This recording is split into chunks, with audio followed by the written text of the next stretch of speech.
सौतेली। ज्योति और निमेश की शादी को 10 साल हो गए हैं, लेकिन उनकी अभी तक कोई संतान नहीं हुई, जिसकी वजह से उनके घर में हमेशा क्लेश लगी रहती है। ज्योति की सास सुमन तो हर समय उससे लड़ती रहती है। सुमन किसी भी तरह बस अपने घर में संतान चाहती है। एक दिन सुमन ज्योति से कहती है, बहू, मुझे सामने वाली पड़ोसन ने एक टोटका बताया है। उसकी बहन की बेटी के भी कोई बच्चा नहीं हो रहा था, उसने भी यही टोटका किया। साल भर में उसकी गोद भर गई।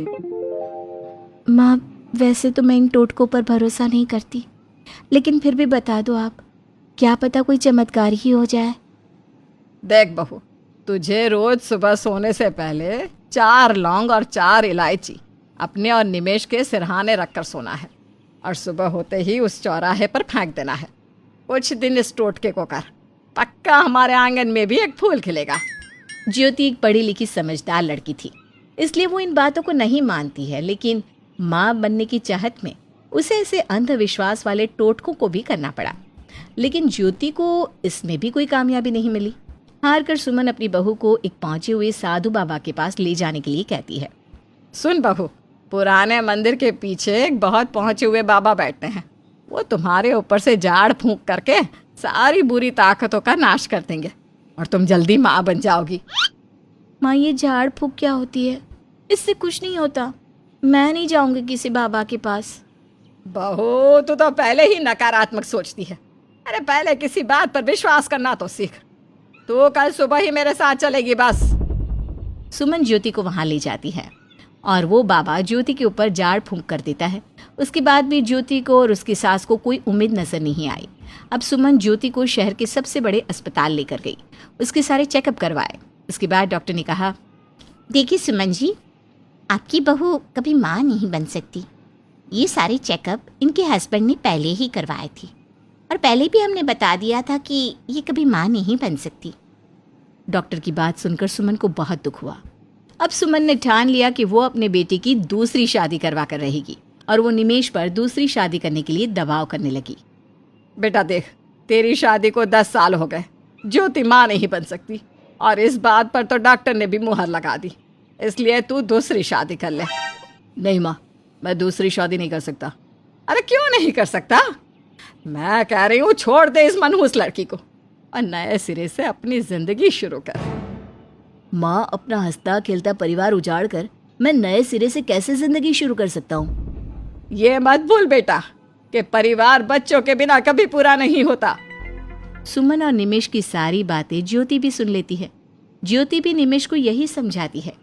निमेश, माँ जी ठीक बोल रही हैं, तुम दूसरी शादी कर लो, मेरी वजह से अपनी जिंदगी खराब मत करो। ज्योति, तुम भी माँ की बातों में आ गई। देखो, मैं तुमसे बहुत प्यार करता हूँ। दूसरी शादी करके मैं तुम्हारा दिल नहीं तोड़ना चाहता।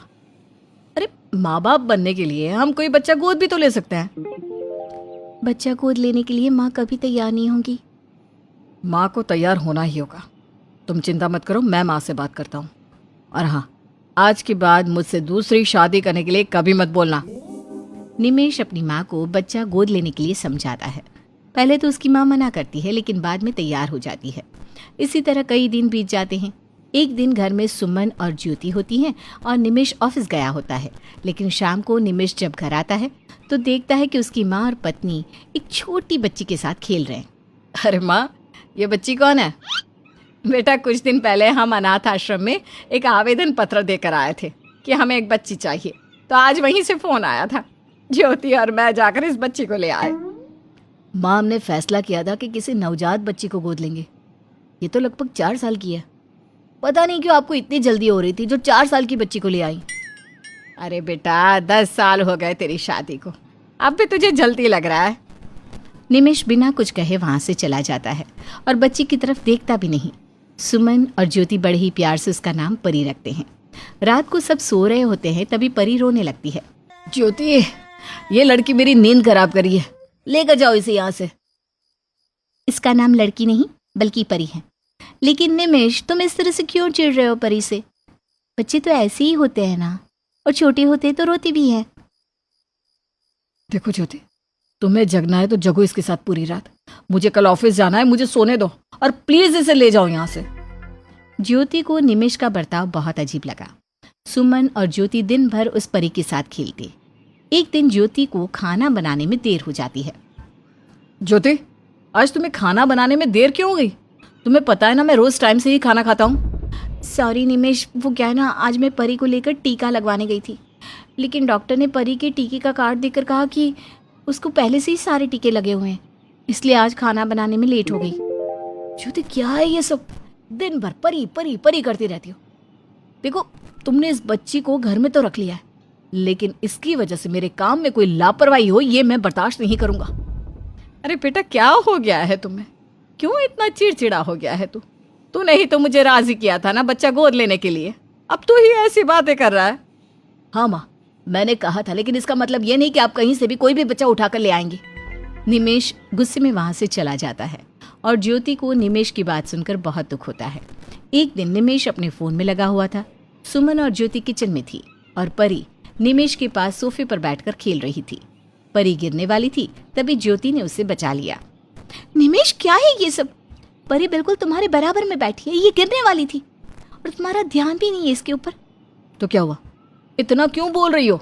गिरी तो नहीं ना? निमेश, ये क्या बात हुई? गिरी तो नहीं ना?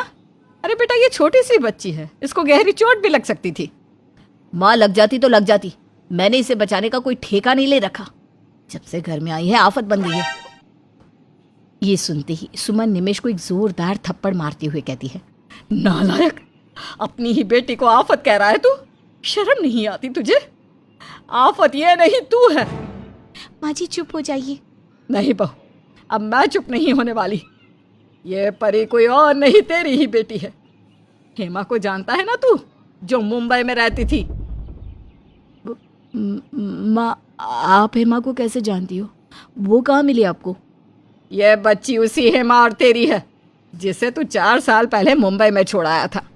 ये बच्ची हम किसी अनाथ आश्रम से नहीं लाए, ये उसी ने हमें दी है, और ये भी बताया कि तूने कैसे उसे धोखा दिया।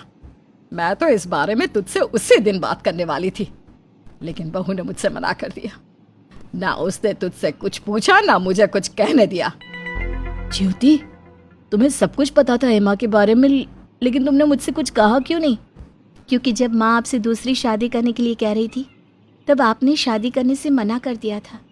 बच्चा ना होने की वजह से सब मेरे खिलाफ हो गए थे, लेकिन सिर्फ आपने मेरा साथ दिया। लेकिन आपने हेमा के साथ अच्छा नहीं किया और अब अपनी बेटी के साथ भी गलत कर रहे हो। मैं जानता हूँ ज्योति, मुझे उस बात का बहुत पछतावा है। मैं हेमा से माफ़ी मांग लूँगा, लेकिन उससे पहले तुम मुझे माफ़ कर दो। माँ, आप भी मुझे माफ़ कर दो। निमेश सबसे माफ़ी मांग लेता है और परी को गोद में उठाकर बहुत प्यार करता है। उसके बाद परी भी उनके परिवार का हिस्सा बन जाती है। सुमन, ज्योति और निमेश खुशी खुशी अपना जीवन बिताते हैं। साथ ही निमेश लगातार हेमा को खोजता है कि कहीं वो उसे मिल जाए और वो उससे भी माफ़ी मांग सके।